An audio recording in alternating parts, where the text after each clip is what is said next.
মিতা, আমার বয়স তেমন হয়নি। আমার মাত্র ১৩ বছর বয়স। আর এই ১৩ বয়সে আমার পরিবারের দায়িত্ব আমার নিতে হয়। প্রিয় বন্ধুরা, আমি একজন গ্রামের একটি মেয়ে এবং অত্যন্ত দরিদ্র ফ্যামিলির মেয়ে। আমরা মোটে ৫ বোন এবং ২ ভাই ছিলাম। অর্থাৎ আমাদের ফ্যামিলিটা অনেক বড় ছিল। কিন্তু আমরা দরিদ্র ফ্যামিলি ছিলাম। আর আমি সবার বড় বোন ছিলাম। বড় হলে কি হবে, আমার বয়সটাও তেমন হয়নি। কিন্তু কিছু করার নেই। তাই কেমন যেন নিজের উপর প্রেশার মনে হতে লাগল। যে একে তো আমরা ৫ বোন ২ ভাই। তারপরেও বাবা অনেক গরিব। অর্থাৎ আমাদের সংসারটি চালাতে বাবা অনেকটা হিমশিম খেয়ে যাচ্ছিল। আর আমি ফ্যামিলির সবার বড় মেয়ে হওয়ার কারণে নিজেকে আর বুঝ দিতে পারছিলাম না। তাই বাধ্য হয়ে গার্মেন্টসে চাকরি নেওয়ার সিদ্ধান্ত নেই।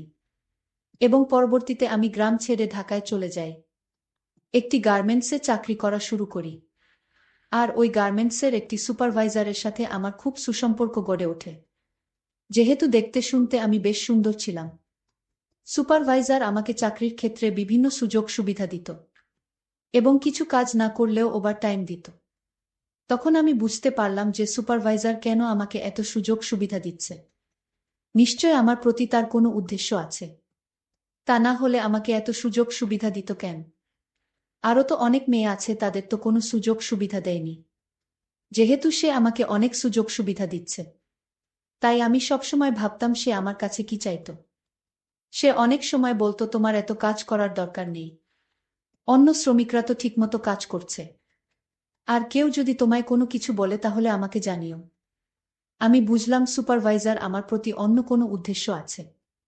পরবর্তীতে যখন করোনা আসার সময় হয়ে আসলো, তখন আমাদের গার্মেন্টস থেকে অনেক কর্মী ছাঁটাই করে দিল।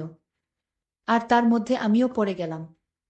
তখন আমার সেই সুপারভাইজার আমার প্রতি অনেক মায়া হল এবং সে আমাকে তার নিজের খরচে লেবানন পাঠিয়ে দিল। কিন্তু আমার তো তেমন বয়স হয়নি। বাহিরে যেতে হলে ১৮ বছর বয়স লাগে। আর তাই সুপারভাইজার আমার বয়সটা বাড়িয়ে নিল। আমার বয়স ছিল মাত্র ১৩ বছর। আর ১৩ বছর থেকে ১৮ বছর বানিয়ে নিল। কিন্তু আর এই লেবান গিয়েই আমার জীবনের ঘটল এক দুর্ঘটনা। লেবানে আমি একটি বাসা বাড়ির কাজ পেলাম। সেই বাড়িতে আমার যে শেখ ছিল তার ৩ ছেলে এবং সে নিজে, এবং তার ৪টা বউ ছিল। প্রথমে আমি বুঝতে পারিনি যে সাধারণত ওদের কেন ২-৩টা করে বউ হয়। পরে বুঝতে পারলাম তাদের অনেক। তাই তারা ২-৩টা করে বিয়ে করে এবং তাদের বুড়াও বিয়ে করার অনুমতি দেয়। কারণ সে একা এত সামাল দিতে পারে না। তাই লেবান যাওয়ার পরেও শেখ এবং তাদের ৩ ছেলের নজরে আমি পড়ে গেলাম।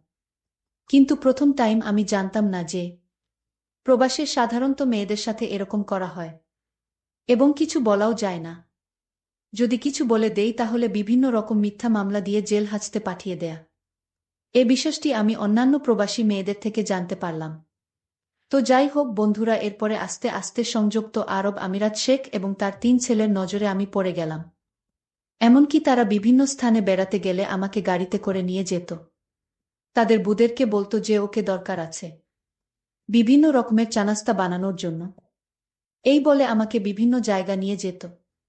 এরকম করতে করতে একসময় তারা আমার দিকে অন্যরকমভাবে চেয়ে থাকত এবং বলতো, কুল্লু বাঙালি মিয়া মিয়া। অর্থাৎ তারা বলতো যে প্রত্যেকটা বাঙালি মেয়ে অনেক সুন্দরী। তো একদিন তারা আমাকে নিয়ে দুদিনের একটি সফরে বের হলো। সেদিন শুধু শেখ ছিল আর তার ড্রাইভার আর আমি। তারপর আমি আর শেখ পিছনের সিটে বসলাম আর ড্রাইভার গাড়ি ড্রাইভ করতে থাকল। এক পর্যায়ে শেখ আমার দিকে অদ্ভুতভাবে চেয়ে থাকতে শুরু করল। কিন্তু আমি কিছু বলতে পারলাম না। কারণ এর আগেও আমি শুনেছি যে প্রত্যেক শেখরাই তাদের বাড়ির কাজের মেয়েরা তাদের সকল কথা শুনতে হয়ে, যদি তাদের কথা না শুনি এবং পুলিশকে ইনফর্ম করলে মিথ্যা মামলায় ফাঁসিয়ে দেয়া। তাই আমি এই ভয় পেয়ে গিয়ে আমি তাকে কিছু বলতে বলিনি এবং বলার সুযোগ দেয়নি আমায়। আর গাড়ির মধ্যে একটি পর্দা টানিয়ে দেয়। আমি তাকে জিজ্ঞেস করলাম, পর্দা টানাচ্ছেন কেন গাড়িতে? সে বলল, সামনে মরুভূমি, প্রচণ্ড বাতাস আসতে পারে। আমি তার কথা শুনে প্রচণ্ড ভয় পেয়ে গেলাম। কিন্তু ভয় পেয়ে কোনো লাভ নাই। তখন আমার কাছে পুরো দুনিয়াটা একদম অন্ধকার হয়ে গেল। মনে মনে হচ্ছিল আমি আর পৃথিবীতে বেঁচে নেই। এতটা কষ্ট এবং অসহ্যকর মনে হচ্ছিল। কিন্তু শেখের এ বিষয়ে কোনো খেয়াল করল না। আমি বেঁচে আছি নাকি মরে গেছি এ বিষয়ে তার কোনো খেয়ালই রইল না। এক পর্যায়ে আমি অজ্ঞান হয়ে গেলাম। প্রায় 3 ঘন্টা পর আমার হুঁশ আসল এবং আমি দেখলাম যে আমার অবস্থা একদম কাহিল। অর্থাৎ আমার শরীর এমন হলো, উঠে দাঁড়ানোর মতো শক্তি আমার ছিল না। কিন্তু কিছু করার নেই, নিজের শেখ বলে কথা। আর আমাদের আজকের সফরটা ছিল প্রায় ৬০০ কিলোমিটার দূর। এই ৬০০ কিলোমিটার সফর অবস্থায় শেখ আমার সাথে। তারপর আমি যখন একটি নির্দিষ্ট স্থানে পৌঁছালাম, তারপর আমি সেই স্থানে পৌঁছানোর পর অসুস্থ হয়ে গেলাম। তারপর লেবাননের শেখ আমাকে একটি প্রাইভেট মেডিকেল হসপিটালে ভর্তি করল এবং 2 দিনের মধ্যে আমাকে সুস্থ করে তুলল। অতঃপর সে আবার সেখান থেকে ফেরার সিদ্ধান্ত নিল এবং আমরা আবার গাড়িতে উঠে বসলাম। কিছুক্ষণ আসার পর সে আমায় বলল, কেমন লাগলো আজকের সফর? সে গাড়ির আবার পর্দা টানিয়ে দিল। তখন আমি শেখকে অনেক অনুরোধ করে বললাম, আপনি পর্দা টানালে আমার ভয় করে। আমি তার অনেক হাতে পায়ে ধরলাম, কিন্তু সে কোনোভাবে আমার কোনো কথা মানল না।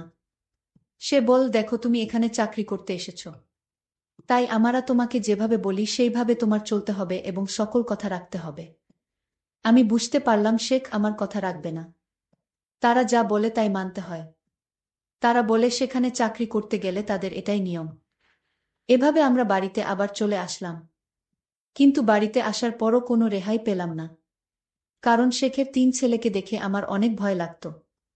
সেই 3 ছেলের কোনো কাজকর্ম ছিল না, শুধু বাসায় বসে থাকত, টিভি দেখতে আর আড্ডা মারত।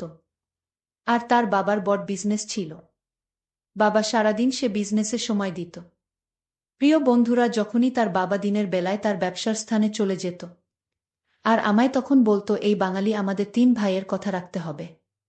আর বলতো, যদি বাবাকে কিছু বলিস তাহলে তোর চাকরি চলে যাবে। কিন্তু তারপরেও কিছু করার ছিল না, কারণ আমি দেশে চলেও আসতে পারবো না। দেশে গিয়ে কি করব? কারণ আমি দরিদ্র ফ্যামিলির।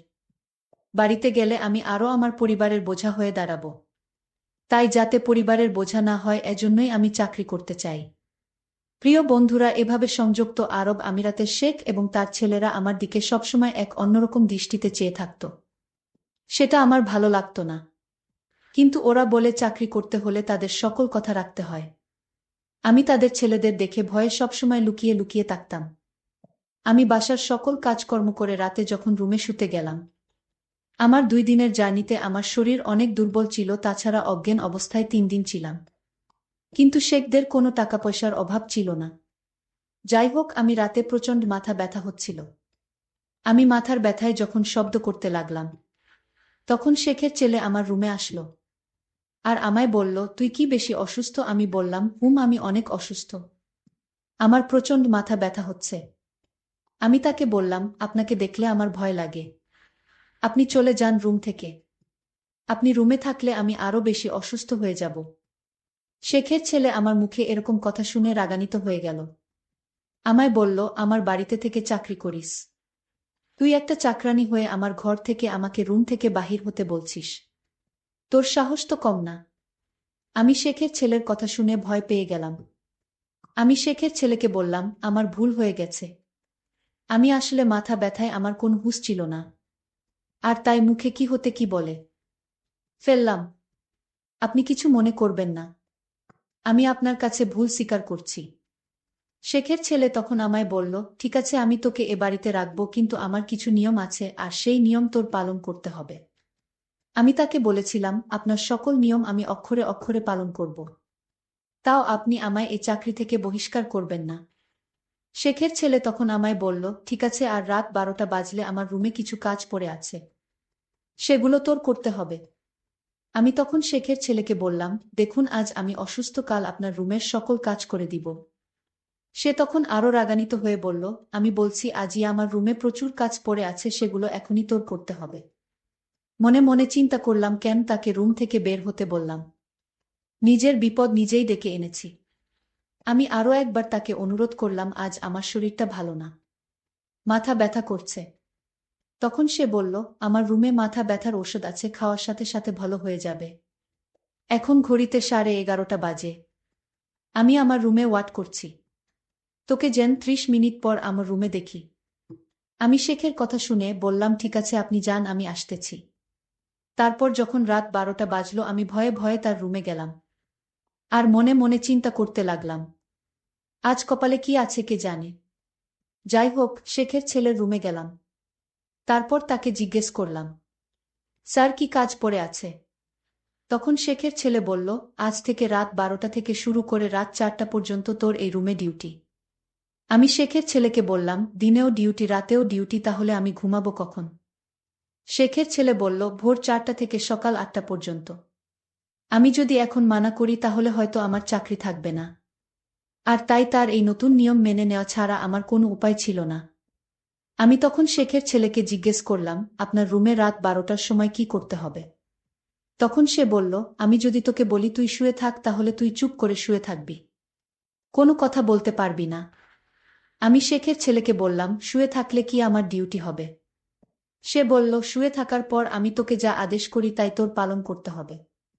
আমি আমতা আমতা করে বললাম, ঠিক আছে, আপনি যা বলবেন তাই হবে। তবে আজ আমি অনেক অসুস্থ, আজকের রাতটা আমার রুমে আমায় ঘুমাতে দিন, কাল থেকে আমি আপনার রুমের দায়িত্ব পালন করব। আপনি যাহা বলিবেন তাই হবে। শেখের ছেলে আমায় বলল, ঠিক আছে যা জুমা, আজ তোকে সুযোগ দিলাম। শেখের ছেলের কথা শুনে আমার একটু স্বস্তি মনে হলো। আমি আমার রুমে ঘুমাতে গেলাম। আমি রুমে গিয়ে ঘুমিয়ে পড়লাম। এরপর আমার সাথে যা ঘটেছিল তাতে আমার বেঁচে থাকার ইচ্ছাটাই হারিয়ে ফেলেছি। বন্ধুরা, বিদ্যুতের সংকটের কারণে আজ সম্পূর্ণ গল্পটি শেষ করতে পারিনি। পরের পর্ব আগামীকাল আপলোড দেওয়া হবে। আর এরকম গল্প শোনার জন্য আমার চ্যানেলটিকে সাবস্ক্রাইব করে পাশে থাকুন। ধন্যবাদ।